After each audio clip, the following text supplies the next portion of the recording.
This is the catchily named Game Console XF43. Picked this up from eBay for £20. It does look like it's got a screen protector on that's been put on very, very badly. There you go, you can see all the bubbles in there. Lovely. And apparently the problem with this is that it doesn't come on. The lights come on, but nobody's home. Something along those lines. So let's see if that's true. Power on. Well, no lights have come on there. Let's try plugging it in. Okay, we've got power bank. Outputting 5 volts. There's 2 USB-C. That one says host. That one says DC and OTG on the go. Well, I'm guessing it's DC. Oh, is that flashing? I think that is flashing. Oh, we do have some lights. And we are getting an amp draw, 0.4. It's fluctuating quite a lot, 0.2. And we get these lovely coloured lights. But nothing is coming on. So I don't know if that's a screen fault or if, well, it didn't come on without being plugged in, did it? If I remove that, yeah, those lights go off. So I don't think it is a screen fault, or at least not just a screen fault. I don't know, but I guess we're going to have to take it apart and try and find out.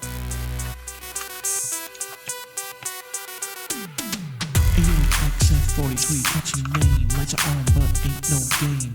It's doing something Sigma 4. Lee bands, what that is I ain't sure. So let's find out, Cooley Jingers and Brian Mitchell, see what it brings us. We don't look that old, Christopher Shore. I barely played on Web 4. That's a Princess Wizard, are we in? We can go deeper, Ed McLaughlin. Let's get to the board, steep the stove, visually inspect it. By Jove, first you know the rules, Frito TV. Don't mean beef, I mean the HHG. What are the rules anyway? Anyone know? Don't matter to me. Click, tech, cat, charge, not shady monkey. Scott made it, St. Flux, Michael Biggie, Dr. Tarmo and Westwood, Kissox, Jonathan Harden, Craig, Andy Banks, Super Andy, John Prue, Shake, Kid Big, Steve the Pound, Nick, Sour Cat, My Nerd Cave, Nate Lucas, Get the Money, 7792, Mousy the Mouse, Larry W.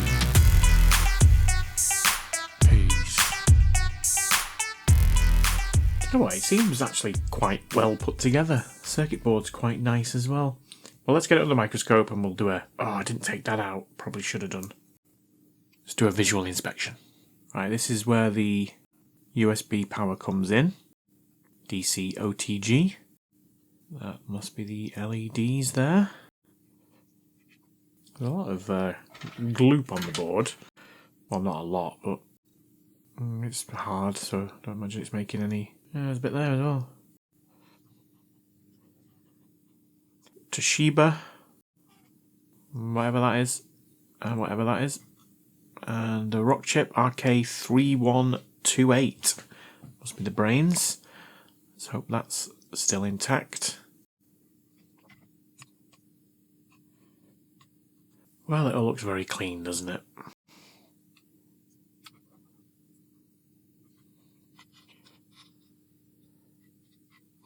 I'm guessing these bits have been manually soldered in, which is why we've got the flux residue. Well, I mean, what is that? Oh, it's the analog stick. And it'll be the same on this side as well. Right, what else have we got on this side while I've got this out? Oh, a load of capacitors, wow. They're going to be on the other side of that rock chip, aren't they? Okay. Well, nothing is jumping out at me. So shall I follow the voltage? But voltage is going to come in through... Guessing it's these two, is it? That's going to be the ground. I'm guessing it's those two. It doesn't do anything here. It's got 3 vias there. That goes via that capacitor. That's unpopulated. Through that resistor. And that resistor. And then we've got more vias. Yeah, I'm not sure following the voltage is going to tell me anything. I suppose I could at least find out if the port is okay. I'm guessing it is, because we had a bit of life. Yeah, the port looks absolutely pristine, doesn't it? I think that's absolutely fine. Well, let's plug it back in with nothing else connected and see if it does the same thing. It does. We've got a flashing light there. We're getting no amp draw on this, but we are still getting a flashing light. But we're not getting any of the other flashing lights. Where were they? They were around this area, weren't they? Is that it? Yeah, those are LEDs, aren't they? Yeah. Well, they're not lit up now. What have I got different? The screen's not connected. And the battery's not connected. Maybe it's the screen. Let's reattach the screen. See what it does then. Okay, plug it back in. Well, now we are getting an amp draw, 0.3. And we've got the flashing lights on. I don't know if you can see them through there. What's going on? Yeah, there's nothing on the screen though. Okay. I'm going to see if anything's getting warm while I've got it in this configuration. Got my trusty thermal cam. Oh. That's pretty hot. What is that? Oh no. It's the rock chip. No. Oh dear. Let's unplug it. Right, I think I'm just going to check, see if there's any shorts.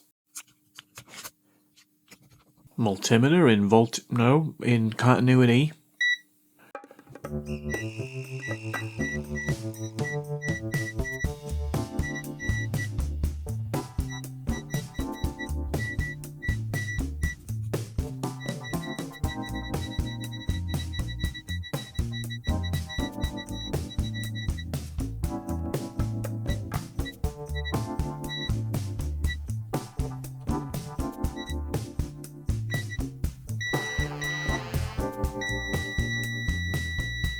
Ooh, I got one. Let's do it on ohms. 0. I know you can't really see that. I just don't know how. There, you can see it now. 0.1. And that is a capacitor there, near the USB-C port. That's the only one I've found. Let's get this back under the microscope and have a look there. Right, it was one of these round here. I think it was this one. It is that one. Are any of the others? Oh, no. So does that mean this is shorted? Doesn't appear to be. Well, considering that's the only thing that I've got so far and I can't see any of the shorts in that area, let's take that off, see if the short is on the capacitor or the pads. I've got my hot air on 400 degrees. Let's whack the air up a bit.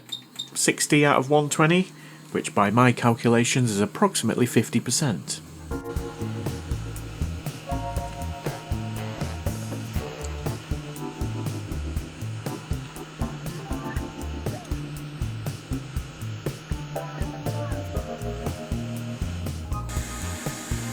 I just wait for that now.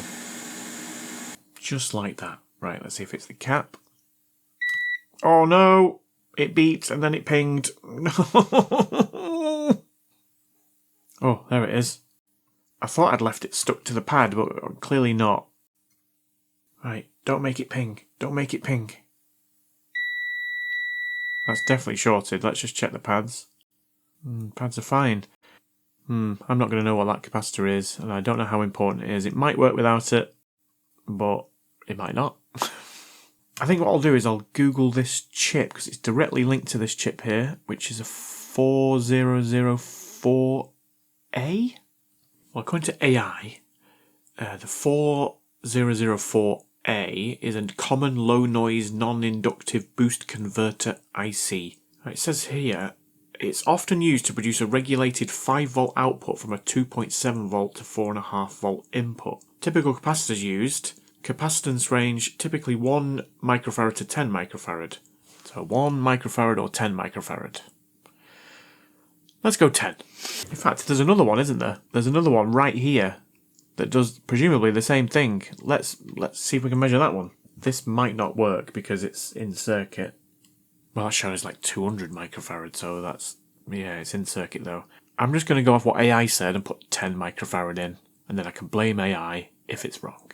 Right, rather irritatingly, my 10 microfarad section here is empty. I've got some 1s, and I've got 2.2 and 4.7. Where's me 10s? They're 0805s anyway, maybe that's too big. Right, I'm going to go back to my trusty component box that somebody sent me. Right, I think it's these ones. They look... they're fatter, but I think they might do.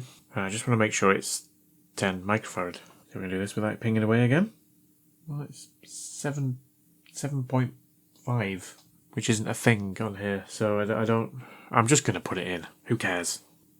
What's the worst that can happen? Just going to reduce my airflow down to 30 out of 120, which by my calculations is approximately 25%.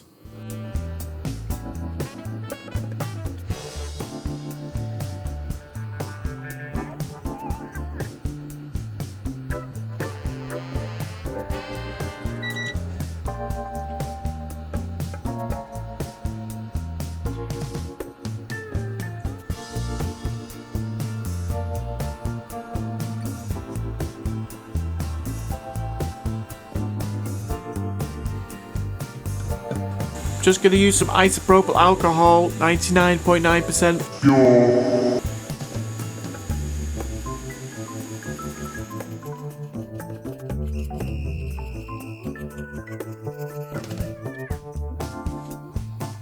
I think that capacitor's too big. I probably should have gone for an 0603, but it's on.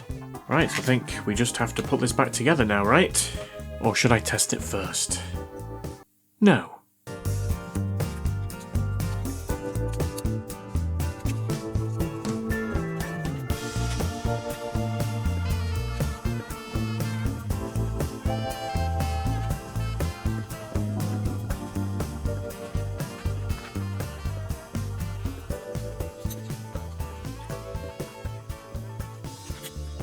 Alright, let's try plugging it in. Please don't do the crazy stuff. We've got a solid red light. We have a solid red light, but not much else. It's drawing 0.6, which is more than it was drawing before. I think? No, it's about the same. But it was fluctuating before, wasn't it? Right. Is this thing going to come on? Let me... Oh, do I leave it plugged in? Let's unplug it. See if it comes on.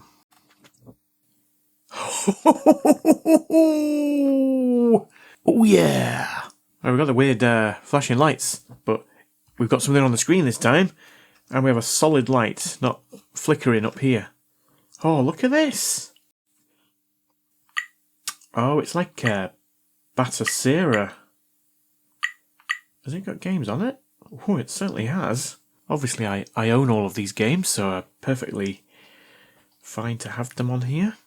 I mean, is it one of those? Super Mario World 9. Does that even exist? Is that even a thing? Super Mario 14? It's one of those, isn't it? I mean, I could be wrong, but that... Oh, dear God. What on earth is this?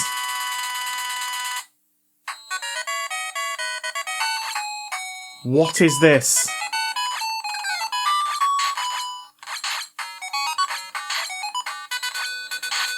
Wait, it's actually quite good fun.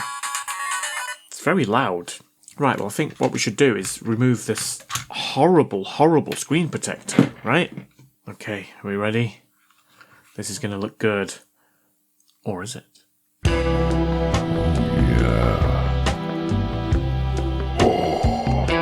Nice! Look at that! Brand new! Right, let's try and play a game that actually exists.